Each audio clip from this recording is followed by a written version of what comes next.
quite a lot of other industries, especially within the building and construction environment, have actually dealt with carbon and with publications and guidance. For the interiors field, that's been severely lacking. Most interior designers don't have an official CPD sort of requirement or a body that looks after them. So it's left to actually magazines to try to inform people on what actually is required. It's appealing to a wide audience. So looking at very junior members of staff to people who are looking at things strategically, all providing them with some sort of information. The magazine format allows that to actually happen without being too preachy, without being too structured in terms of sort of like its agenda. There's nothing really else out there as a magazine that deals with sustainability within the interiors field. This magazine does.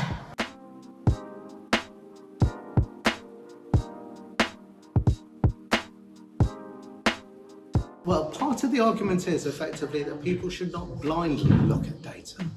Shouldn't look at just figures on an EPD and say, these are the figures that I'm going to work to. It's a case of actually interrogating those figures to actually find out what's included, what's not included, and that requires knowledge and experience. For example, looking at a biogenic component to a, sort of like an EPD, it may have a negative figure, but sort of like separating those figures out is vitally important.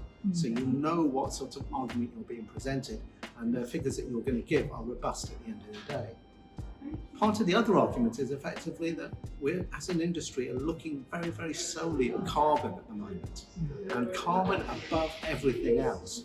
Now, this isn't pretty much healthy for us in terms of designers. We think of aesthetics, we think of colour, we think of psychology, we think of health and well-being, and just to basically say, I'm going to choose this design over this design just because of carbon is not the right solution. You have to use experience, and that is on a multi-range of different aspects, not just looking at a single figure of kilograms of carbon.